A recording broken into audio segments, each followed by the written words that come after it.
Good morning, good afternoon, good evening. My name is Felipe, and I'm here with the Charter for Compassion in our Global Read series.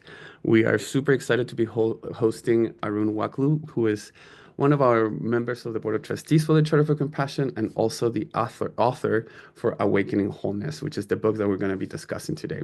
Arun, how are you doing?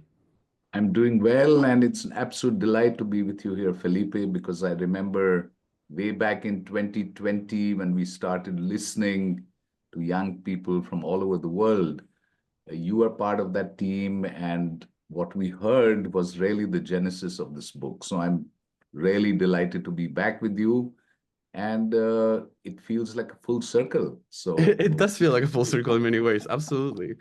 And it's thank interesting you. that you mentioned that those gatherings in 2020. For people that don't know about it, because probably a lot of people don't know, the Charter for Compassion decided to team up with a very special group of students around the world. A lot of them came from India, who were contacts of Arun. And we decided to host conversations, just asking questions about how are we feeling, what are our anxieties, what is keeping us up at night, and then not only holding space to talk about those things, but then also see how can we be part of a solution. I guess in a way, how can we be more compassionate with our lives and with the world. And so, Arun, so you're telling us a little bit more about this origins of the book. Can you expand a little bit more on that?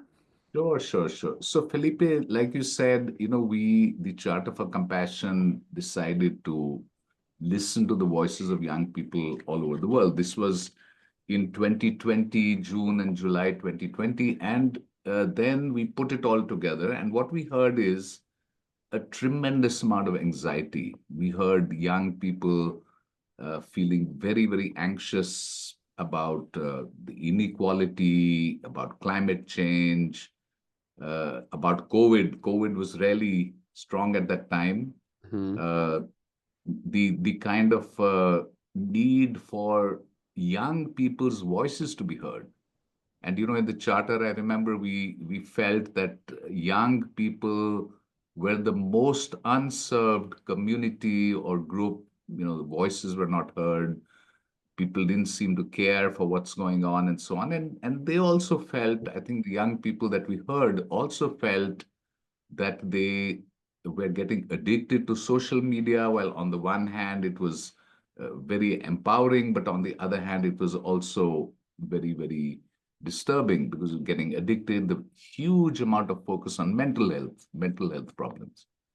And the one thing they also said is, can we stand up and make a difference? We are powerful, we're ambitious. Can we have focus on collective action? Let's get together, let's do something in a fun way, in a new way. And that was really the start of this book. That's really when the seeds of the book were born. And I was, Felipe, I remember, after listening to all the young people, I said, it's amazing. People who should be cheerful and enthusiastic and bursting with energy are saying, with mental health problems and anxiety, and we're not sure about our work, and education is burdensome. And honestly, I couldn't sleep that night. I couldn't sleep till 3:23 or, late in the night. And I said, look, I just don't want to be a bystander. Let's do something. So we collaborated with about 150 young people and said, hey, let's write a book on what are the voices of the young people, what can young people do, how exactly can we do it together, and how can we as adults who have some experience, how can we serve young people and take things forward. So in a sense, this book, Awakening Wholeness, is almost like a manual for transformation aimed at young people. And that's the genesis of the book. And about more than 150 young voices are also part of the book. And that's why it says Arun Wakhlu and young friends. It's not only me who has written it. Like your voice is also there, and Anna, and so many young people's voices are in the book. And that's why I'm so happy that it's not just my voice, it is the voice of many young people. It's And amazing. then we got a call from the office of His Holiness, the Dalai Lama, and he said, be very happy to write a foreword to the book. So he graciously wrote a foreword, and that's part of the book. That's amazing. And so, okay, I see that there's a huge interest on, helping the youth from your part. Can you tell me how was your youth and what is it that is inspiring you to do this now? Sure, sure. Thank you, thank you. Well, first, let me say that, we do not say we're helping the youth really, and I think I would say we would love to serve the youth because we don't want to help the youth. They have tremendous energy, they have tremendous ideas. We don't want to fix the youth because they're beautiful. I think there's such lovely young people all over the world. We want to serve them. And Felipe, the genesis of this came, in a sense, from my own childhood. If I go back to my childhood in Kashmir, I was born in a very, very beautiful place in Srinagar at a time when we had a homestead. So we grew our vegetables in the garden, and the poop would actually, from the toilets go into the gardens. And the vegetables were so good, so sweet. We had beautiful neighbors. I mean, I was born into a Hindu family, but we had Muslim neighbors, very warm, very friendly. Go fishing in the lake, swimming, climbing up the hill, and really a beautiful, beautiful childhood. And so that got imprinted in my mind. The flowers, the blossoms, the greenery, the community, the lovely food, the gardens, the vegetables. And then when I started growing up, I found, I was working in a city, I was working in Bombay as a management trainee and commuting in trains and watching people in factories. And then again, when I started looking around me, what was happening, I found that something was amiss. I think that deeply imprinted memory of childhood, of wholeness, of joy, of beauty, of abundance, of grace, was kind of lost. And that gave rise to this book, which was One Wholesome World, which also I've read on a book read. And again, so to answer your question, I think it was a quest for a lost beauty, a lost grace, and feeling that something is amiss that, in a way, got me to write all my books, Managing from the Heart, One Wholesome World, and Awakening Wholeness. And Felipe, in these books, I think the fundamental understanding is that life is meant to be joyful, it's meant to be healthy, it's meant to be whole, it's meant to have community. But then our minds and our thoughts and our assumptions and beliefs overshadow this beauty. And it's like clouds covering up the sun, and the sunlight just going away. It's not that the sun is not there, the sun is always there, but things overshadow it. And all we have to do is just clear away these clouds, clear away these shadows, and let the sun shine as it is. I mean, you don't have to let it, it is shining. So that's something about the book. And I believe that every human being is beautiful, unique. I mean, it's like saying, how normal is my fingerprint? There is no such thing as a normal fingerprint. Your fingerprint is unique, Felipe, as is mine, as is anyone else's. So, accepting the beauty, the diversity of the world, accepting what's happening, and of course, making a difference to clear away the clouds, to clear away the misunderstandings, to clear away the boundaries and divisions that we have superimposed on a very, very beautiful and wholesome world. So that's, in a nutshell, where this book comes from personally. Yeah. And my work, our work in the Foundation for Peace and Compassionate Leadership, the Charter for Compassion, Education Today, Society Tomorrow, is all aimed at reclaiming the beauty and power that is our heritage, that is our birthright. And I That's consciously use the word reclaiming because it's not that it's not there, it's there, but it's overshadowed. It has been uh, literally covered up, and we just got to wake up and reclaim that beauty, reclaim that oneness with all of life. And just to conclude this part, life for me is love in full expression. I mean, if we look at our bodies right now and what's happening, I mean, it's amazing. It's awesome. I'm sitting in Pune. You're sitting in Salt Lake City, USA. You are listening to me. I'm listening to you. There's so much warmth and compassion and love flowing, and I'm sure many others are listening. And this is awesome. Absolutely awesome. When the sun rises, when you're breathing air, fresh air, walking in the forest, absolutely awesome. So life is love in full expression. And we just have to reclaim it, reclaim that love, that compassion, that grace, which abounds if we open our eyes and if we're awake. Absolutely. Absolutely. I love that you're using the word reclaim, just like you were saying, because it has been there. We just need to remember to take it back. A Exactly. very big empowering message.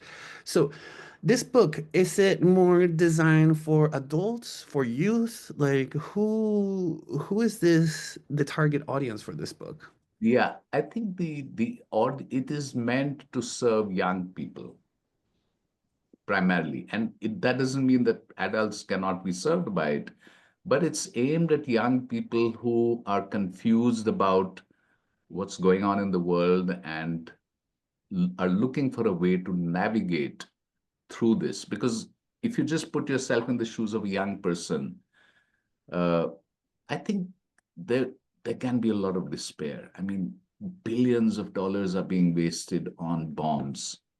Billions and billions of resources are being used to kill people. Decimation of forests, killing of species. I mean, whales, and I mean, it can be harrowing and very, very disheartening.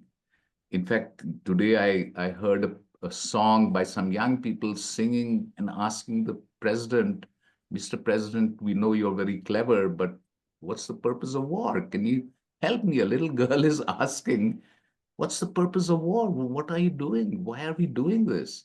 So, for such young people, the book is aimed at doing three things. One is heal the connection with the spirit within. How can I reconnect back to the spirit within? How can I reconnect with other people? And how can I reconnect back with nature?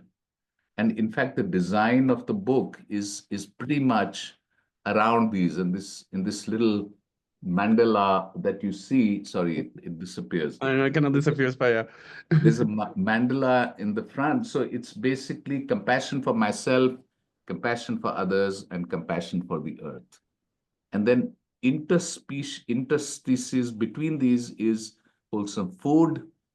Like if you're compassionate for yourself and compassionate for earth, then your food will be wholesome. If you're compassionate for yourself and compassionate for others, you'll do happy service.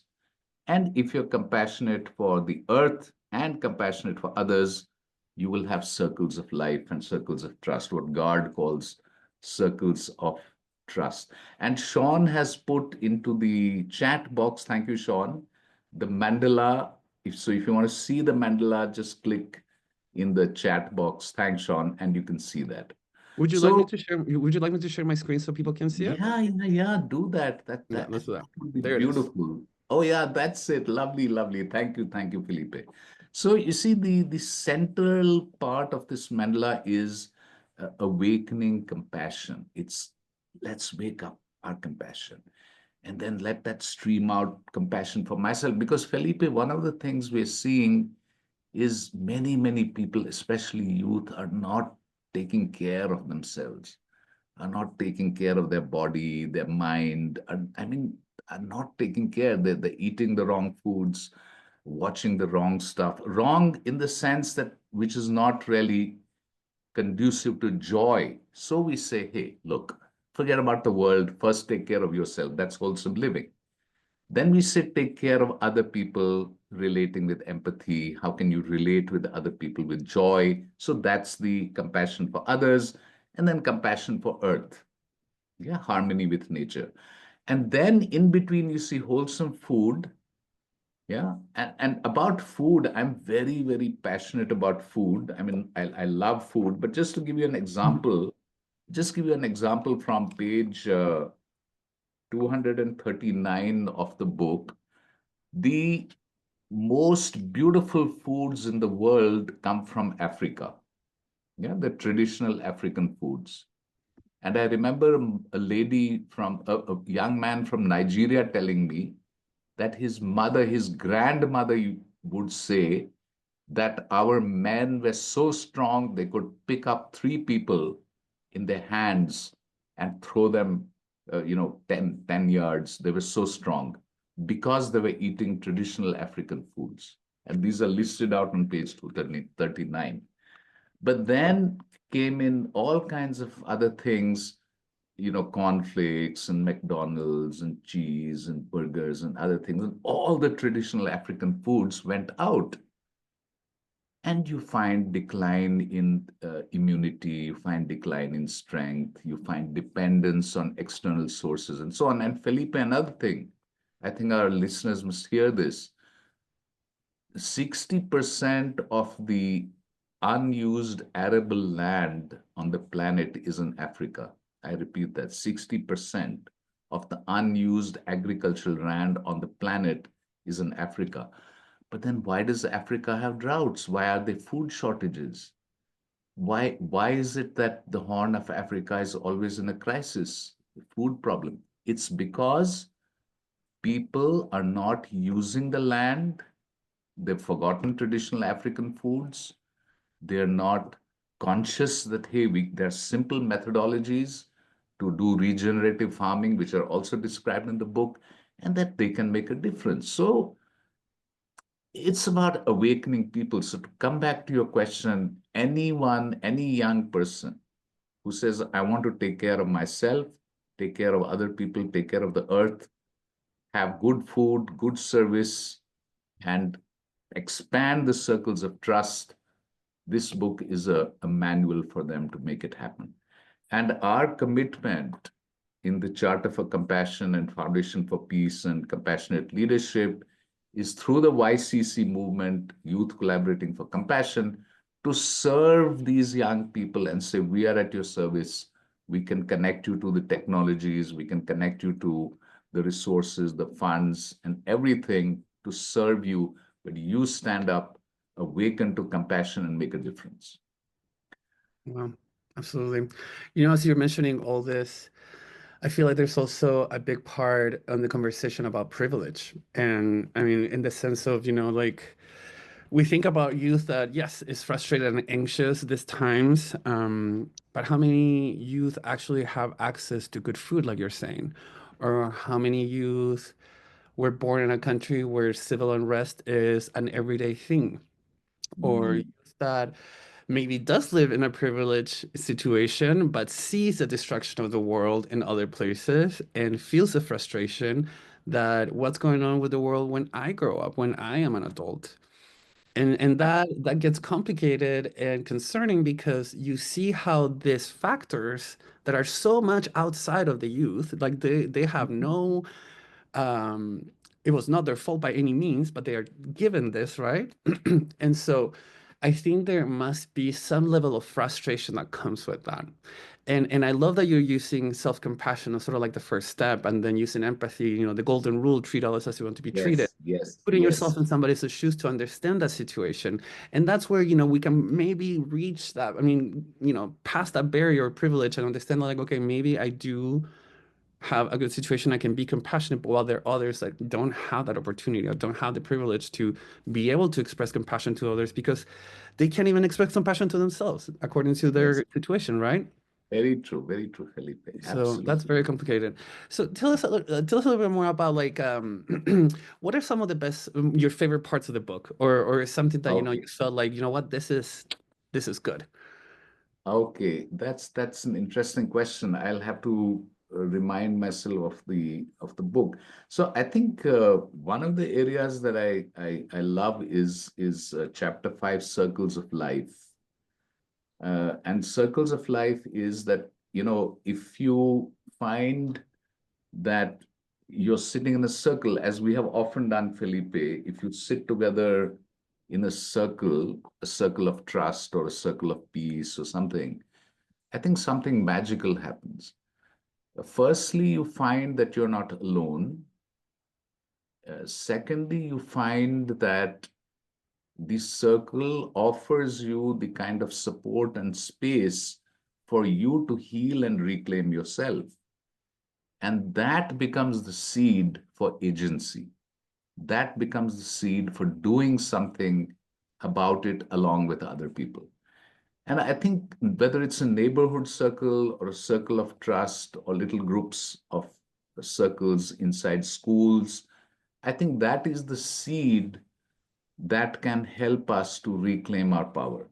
Because what has happened, going back to your earlier observation, which I totally agree with, I think the world today is in the hands of people, very small minority of people, who are extracting the resources, who are exploiting the nature that we have in abundance, who are, it's like enslavement, and there are many, many examples of that. And the reason why they get away with it is because the rest of the population is passive. They seem powerless, they seem helpless. So how do we reclaim our power? In small circles. That's the answer. If we sit together and we are in silence, if we sit together and we feel that the spirit to whom I owe my breath is also the spirit to whom you owe your breath, and we sit in humble obedience and openness to that compassion, to that love, the seeds of guidance come from there. We will be guided on what to do. It could be a simple thing like, okay, let's start growing our own food. Let's start connecting with others who are growing their own food. Let us drop our enslavement to the social media thing. I mean, let me, for example, fast, have a phone fast or a screen fast once a day, Yeah. once a week. Yeah. So I think, Felipe, my favorite one is chapter 5, because that is the foundation for the change that will happen. Circles of trust, circles of co-creation, circles of listening to the heart together, circles of support for each other. That, and I can't be like Felipe, you can't be like Arun, but we can complete each other.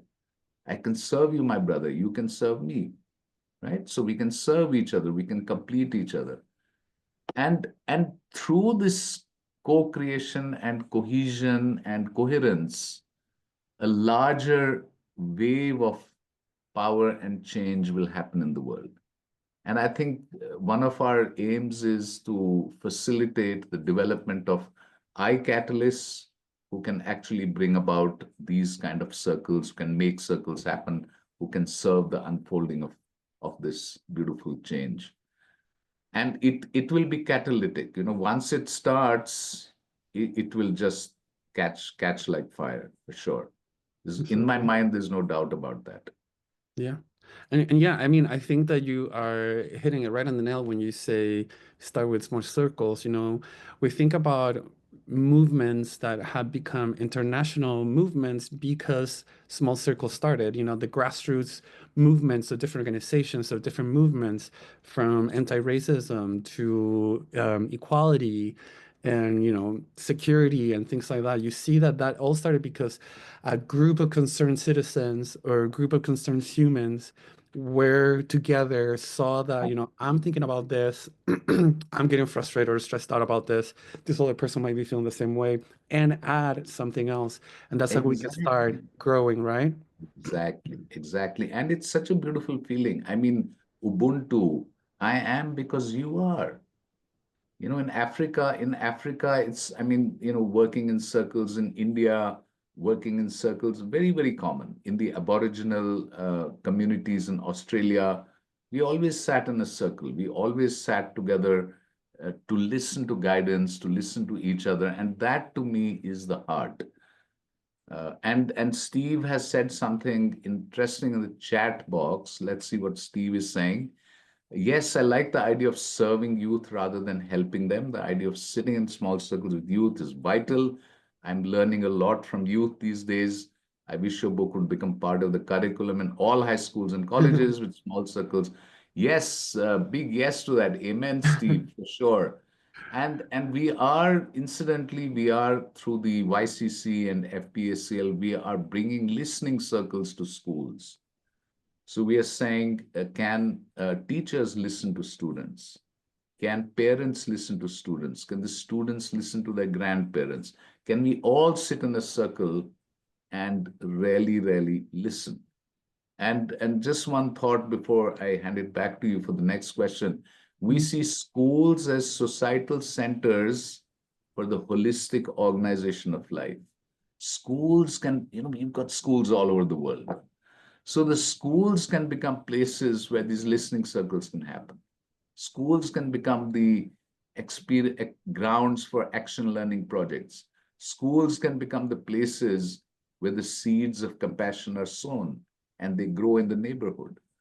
So schools are a very important part of the movement. And Steve, I agree with you. The book really should be in every school, every college, and maybe hold the vision and figure out how to do it. We'll do that. Yes, yes, yes. Now, Yes. Thank you. when I feel like there is such an intersection when it comes to compassion and spirituality or oneness or interconnectivity. And so how does your book relate to spirituality in this sense? Is there a component of spirituality in your book at all or Yes, absolutely. So I think in chapter, let me just go to the chapter to just tell you about what it is. The and while you're first, looking for this, I want to tell everybody that's attending and the people that are watching us on social media, you're welcome to post questions on the chat or in the comments, and we'll try to address them either through the webinar or at the end. But everyone is welcome to ask or make comments. yes, thank you, Sean. Sorry, thank you, Felipe. You're good. Yeah, so the first chapter, chapter one, is awakening compassion, right? So it's really like, okay, if compassion is the center of the book, then what exactly is compassion and how does it relate to spirituality? So just to give Oh, you a little, I'll just give you a little metaphor. It's like this, and I'll answer your question also. yeah, yeah, So yeah. if we say that life is like an ocean, it's like a beautiful ocean, right, with a lot of waves on it. Many times what happens is I think of myself as a limited wave, a tiny wave. And I think of Felipe as another wave, and Sean is another wave, and Anna is another wave, and so on. But actually, the truth is, when you meditate a little bit and when you inquire into who am I, you find that you're not just a wave. You're one with this whole ocean of life. I love that. You're one with this whole ocean of life because, man, your body is full of 70% of your body is water. This water was probably part of a whale, or it was part of an ocean. Or it was part of the urine of a horse. I don't know. In the water, it's all interdependent. The breath, Felipe, that you just breathed, that you just took that breath just now, right now, has about 140,000 atoms of argon that Jesus breathed in his lifetime. The same breath. Isn't that awesome?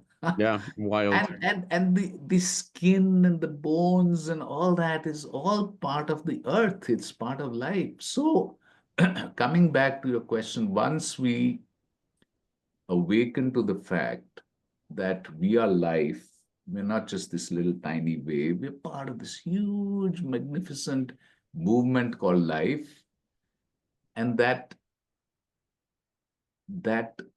foundation of this life is compassion.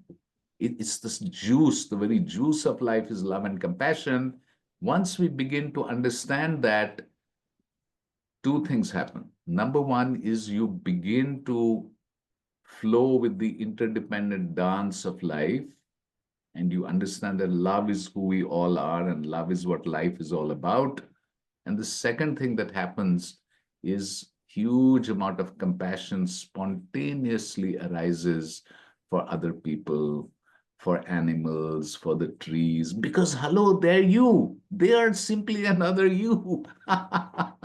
They're just another form of you. And there's a lovely Buddhist thing that every person whom you meet has at some point in many, many lifetimes been your grandmother.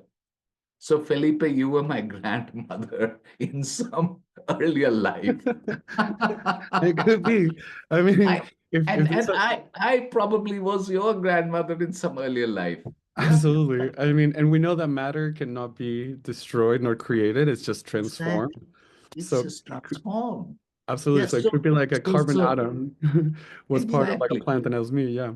Exactly. So in this chapter, the first chapter, there are ways, little tools for awakening. There are tools for opening up, the link between compassion and about who we really are, linking it to humility, linking it to understanding, and it's beautiful. I think also gratitude and listening and so on. And I think the answer to your question is when you understand who you are, you begin to see that you are life and not just a tiny segment of life. You are one with this whole ocean of life. So that's where wholeness comes in. And the second thing you understand is that you are compassion and that everyone is life. Now, if I see you as life, how can I be violent with you, man? How can I be violent with a shark or a tree? Hello, it's just another me. A shark is another me. A whale is another me. I can't be compassionate. Definitely can't kill animals for food for sure. Never. And if you see films like Earthling, or you see how factory farming happens of animals, Mm. it like leaves you in shudders, shudders. Said, how can we do this to these poor little animals? What have they done? And that's why in the book also, when it comes to wholesome food, we talk of vegan choices. We say that's good for your health, it's good for the planet, it's good for the animals.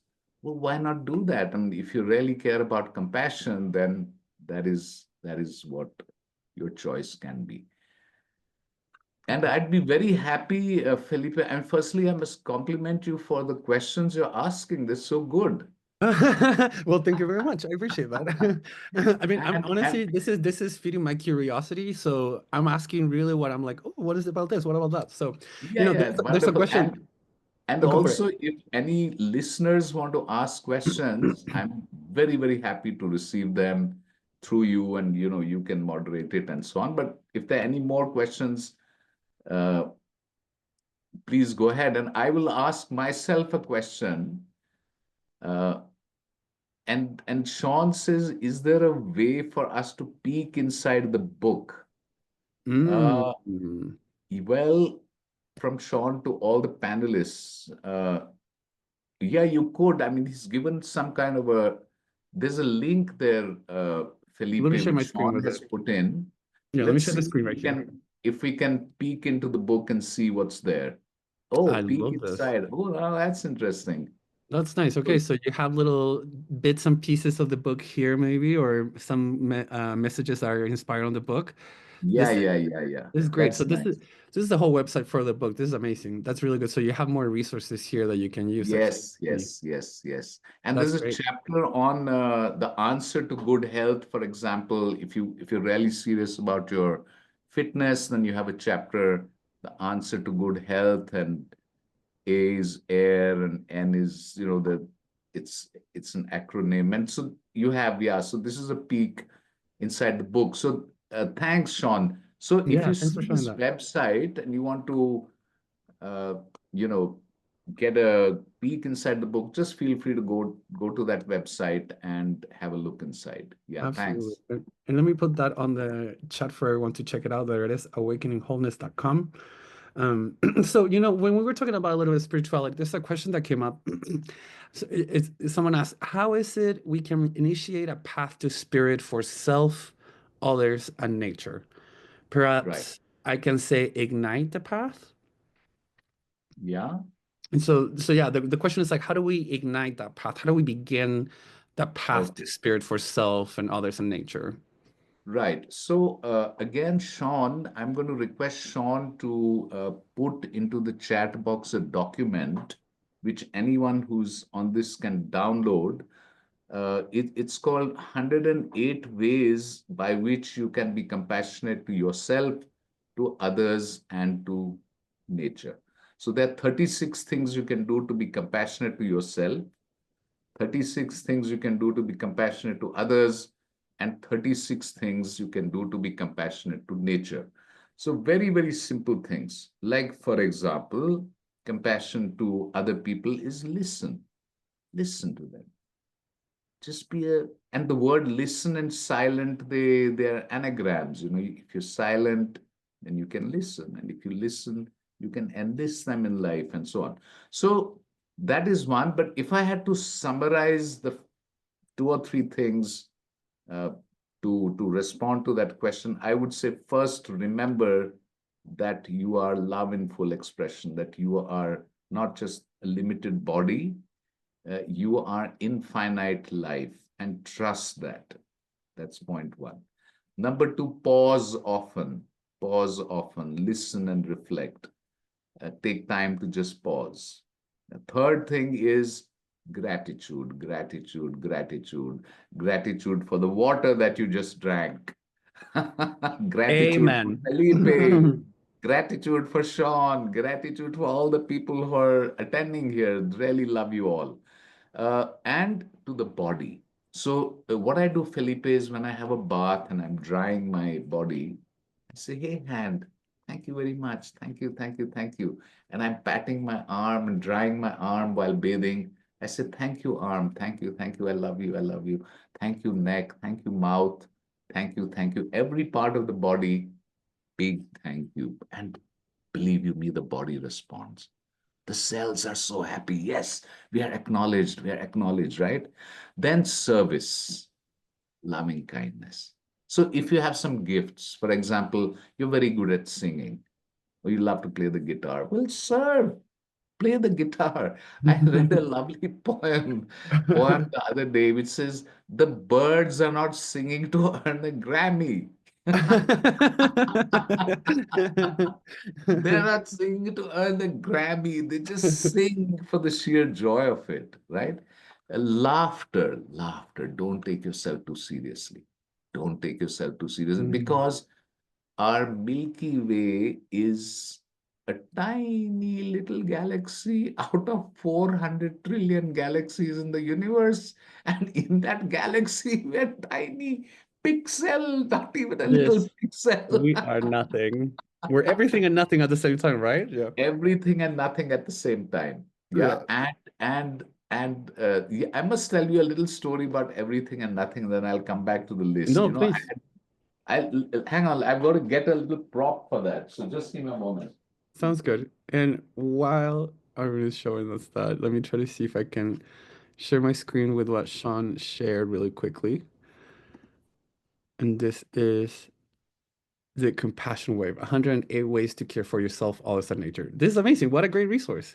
So Yeah, that link is already in the chat, but we'll be posting it also when we do the when we upload this video to YouTube. It will be there so anyone can access this as well. excellent, beautiful, and that's a beautiful thing because there's so much to rejoice. And coming back to I'm everything and nothing. You know, this is a ring which I play with my dog Zorba.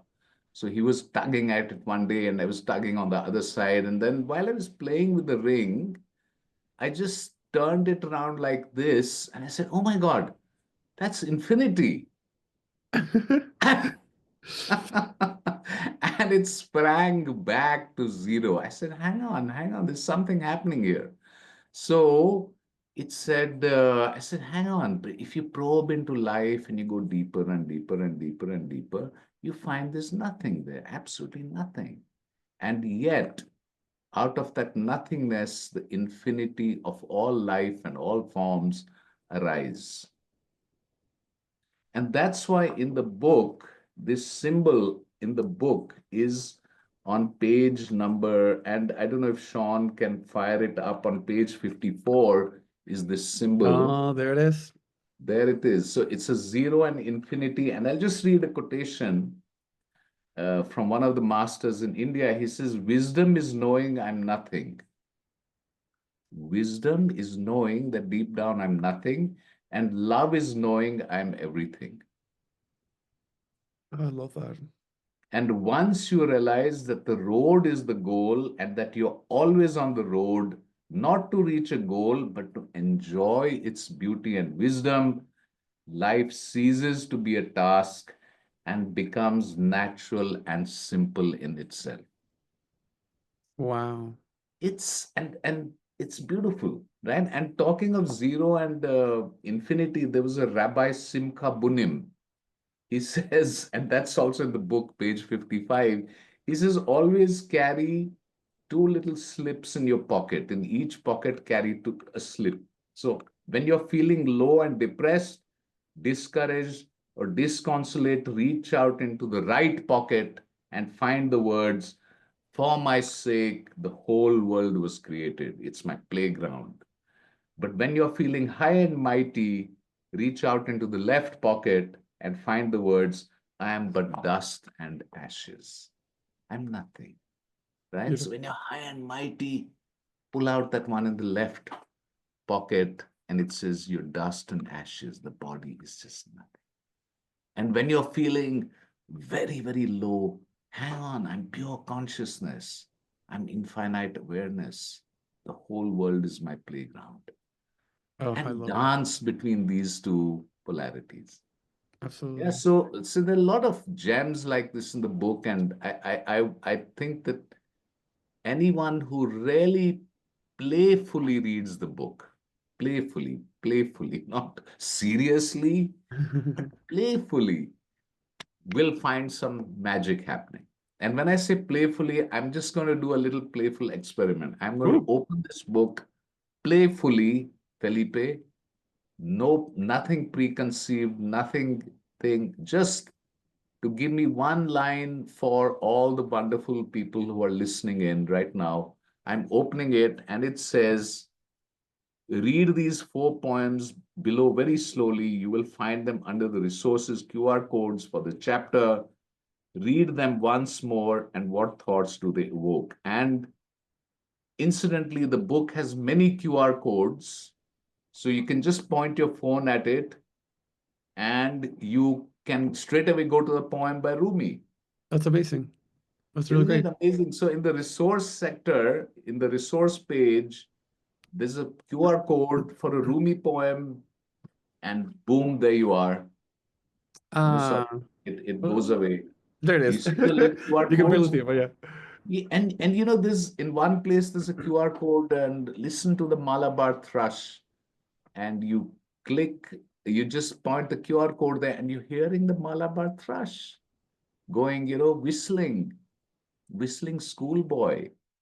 And Sean, can you just put up a QR code? Let's play with this. Maybe you can put up one QR code if possible, and maybe we can just point our phones at it and see what happens. Let's see what's going on I here. mean, amazing technology is such a beautiful thing, such a beautiful thing. So let me share my screen once again because I feel like most of the QR codes will probably refer you to the resources tab of your website. So Yes, 150 plus resources on care for yourself, also environment, introduction, book resource. And then you see that they're organized by chapters, I see. So intro, chapter one, yes. chapter two. And so I mean, I don't really know how this works, but I'm wondering if the QR codes direct you specifically to this resources or it might be something. Well, if you just take For one example, of them, Hirumi. yeah, just pick Rumi. Yeah, there you go. Right? So it goes up, so it takes you to rise up nimbly and go on your strange journey to the ocean of meanings. Leave and don't look away. So the QR code will also take you there. Beautiful. So what happens is, the QR code could take you to a film, it could take you to a Rumi quote, it could take you to a story, it could take you to something. So all this is there, and there you are.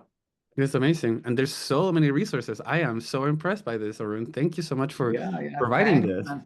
Yeah. I also have to give a shout out to Sean, who's very, very helpful in putting all this together. And they're lovely pictures also, beautiful pictures and things like that. So Did you have someone specific do the illustrations? They all look very yes, cohesive, you yes, know. yes, yes, yes. So we had two illustrators. One was Shikha Nambiar, and there was another one also, and both of them have helped. Uh, yeah, so we had two illustrators, and I'll just tell you the name of the other one. Uh, and we had also, I think, just one second, I'm just Yeah, trying to you're good. find the name of the illustrators.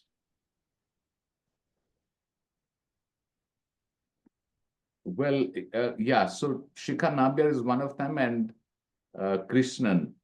Krishnan was the other one, Priya Krishnan Das. So these There you two, go. Shikha Nabiar, Priya Krishnan Das, and they, I think we spend a lot of time ideating and, going back and forth. And I would say both of them are very, very heartful, committed illustrators who are not just drawing something, they were feeling into it and drawing it. And that's one of the beautiful things about the book I'm very happy about is the illustrations, very beautiful Yeah. illustrations and the QR codes. And children, young people love that. Okay, you go to, what does Jim I Carrey mean, say about, it almost feels like a treasure hunt, you know, like you're getting the clues and you're finding all the clues. So no, that's great. exactly, exactly. That's It's really fun, fun. great fun. Yeah, fun Right. format for sure. Now, okay, so we've been talking a lot about wisdom, about understanding of our nothingness in a sense of our existence and the eternity or infinity of the timeline that we could be in. For you, as a wise, experienced man that has lived on this earth and has done lots of different things, what has been some of your biggest learning moments by writing this book? Mm. One thing that was very, very important for us when we were writing the book is to be very empathetic, to not go by what I wanted to say, but what would serve young people, what would serve them. For example, young people love short things. They don't have time to read big, big stuff. So can we make our writing simple? Young people love pictures. So can we bring in pictures? Young people love technology. So can we bring in QR codes and say, okay, go to this, hear that bird, the bird I'm talking about, go and listen to what it says. Point your camera at this and listen to the bird.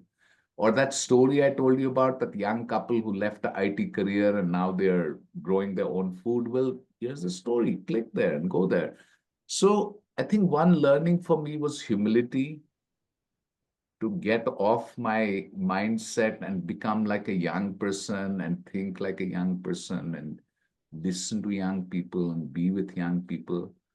Uh, so that was one important learning. The second learning was tremendous diligence and patience. We had to, Sean and I, while we were working on this book, we had to exercise every ounce of compassion because the editor and the publishers were going on making the same mistakes, going on making the same mistakes. And I said to Sean, hey, we have to exercise every bit of what we are writing. You can't write a book on compassion and shout at people.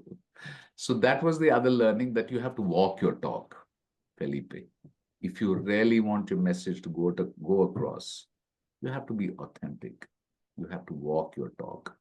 You have to truly, truly live what you're talking about.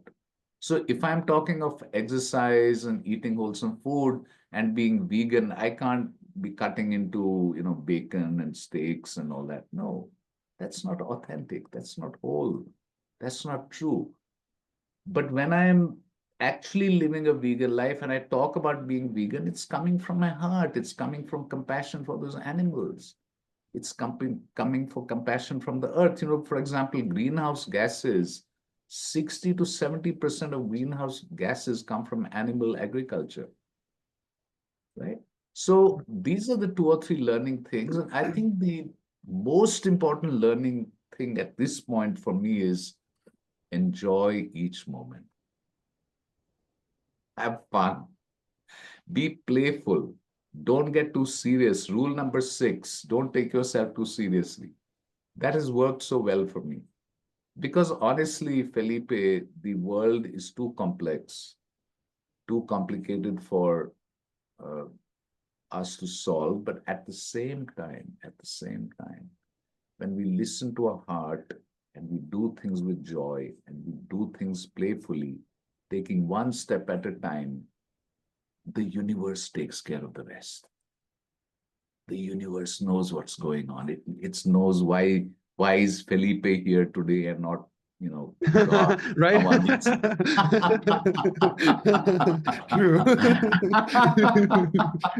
But I, just I for the needed I needed to reader, hear I needed to hear all this. That's why I'm here, you know? seriously, I mean, we had never planned this. And just for the readers, Felipe and I are doing this totally improv. Yeah. Yeah, we were supposed to And have another board member, Guard Jameson, be the moderator, but he might have had some sort of emergency or something because he's not here. But I'm so glad that this has happened so far. yeah, And the because conversation has been it's so a lovely. young person, a young leader like you, Felipe, such a lovely, wonderful young leader, is interviewing me, asking me questions. It's so beautiful. And not that I wouldn't have loved God to do that too, but Right, right. the universe is perfect. The universe is beautiful, is awesome, awesome with a big A. So that's it. So rule number 6, don't take yourself so seriously. Serve lovingly, forgive. Forgive means if someone has done something, remember that behind that apparent thing they've done is the universal spirit, is the universal love that runs all of life. So don't hold anything, don't get stuck with anything. Forgive and move on and be joyful. And very, very important, make time for pause, make time to be still.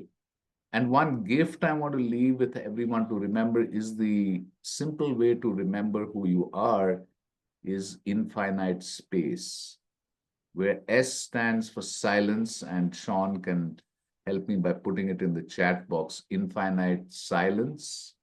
When you go inside, inside, inside, there's total silence. Infinite peace, infinite awareness, infinite compassion, and infinite excellence. SPACE. And there is also lovely peace meditation, which also, Sean, if you can just put that into the chat box, wherever you feel you want to get in touch with peace. And by the way, friends, those who are listening, it is in 12 languages. It is in Hebrew, in Arabic, it is in Spanish, Portuguese, it is in Hindi, in English. So Felipe, if you want to get some paz, just go to the Spanish version and listen to it. So Sean, Perfect. Yeah, I would love that. That's Sean, great. just put it in the chat box, please. Yeah, so well, And he did that. I'd love to get some questions from the audience. If there are any questions from the audience anywhere, please uh, fire away. It'd be pleasure to respond to your questions. At the same time, we are coming to the end of our hour. And I mean, I was gonna ask you, if you wanted to leave us with any final words, but I feel like what you just said was pretty perfect. I don't know if you would like to add anything else to that or Well, let's see if there is a question. I'd love to respond to a question. And if there is time, I want to leave people with a beautiful message from my earlier book, One Wholesome World, which is really the conclusion of the book. I'll read a portion from that. please. So, but let's see if there are any questions. As of now, I don't see anything right now. So if you want to go ahead and read, and if it's Okay, a question well, that pops, sure. So I will just say, so when I wrote this book, One Wholesome World, I asked the universe, what would you say as a conclusion for this book? And I just opened my heart to the conclusion, and here's what came. from the universe, I would like you to focus on me, to remember me, the wholeness of all that is every now, each moment. Be me. Remember that I am love. Let that love guide you on what has to be done in each moment. I see all the dots of each now of billions of people. I weave these dots into shapes and forms and tapestries of people, places, and events. All that happens is my Leela, love in loving action. Your role in this Leela is to be love and act in loving action in each now. And then the last bit, this generic rule will unfold your gifts and connect them in ways that will do my work. My is the universe. Do not bother your mind with strategic thinking. It is mind stuff at work. For my sake, focus instead on loving action. When you do this consistently, you will see my glory unfold in front of your eyes. So that's That little was beautiful. message. And in India, Leela means play. And Leela is an acronym for love in loving action. I love that. If we all do that, sure, the Felipe, the world will be very, very different. Love in Absolutely. loving action. I love it. I So think good. I'm so full of gratitude. So full of gratitude to all who attended. And if there's anything you want to put in the chat box, please do that. And Mhm. Sean, I'm sorry, Felipe, I keep thinking You're of you. totally fine. That's your person. I got you. So there was a question by Steve. Where can we purchase this book? Okay, so it's available on Amazon. You can just you can buy it on Amazon, and you can also buy it from the website or Amazon. It's available on Amazon. You can buy it. Perfect. Perfect. And so the And website, awakening-wholeness.com, that will also be in all the different platforms where we post this video.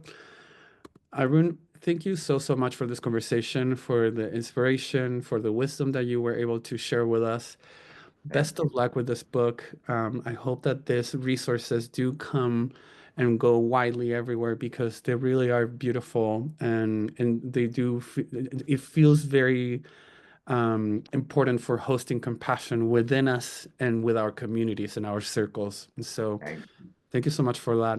And so I want to really quickly share my screen to tell people about what else is going on with the Charter for Compassion. you. Sure, So sure, please. I just posted a link tree, a link, sorry, on the chat. This is our link tree where we have all the different special links and events that are coming up. So as you can see, this was Awakening Wholeness. Tomorrow or Friday, we have the kitchen table chat with the health sector. Global read for kids and company on Saturday. Magic happens in the unscrambled box. That will be a very fun conversation. We have Allies in Action, the UK chat on December 10th. Social Justice Partner and Sector meeting next Friday, December the 13th. And we finish the year with our EdNet Forum, Compassion in Action with Pro Social, and that will be on Thursday, December 19th. My friends, Arun, thank you once again for joining us on this beautiful global read.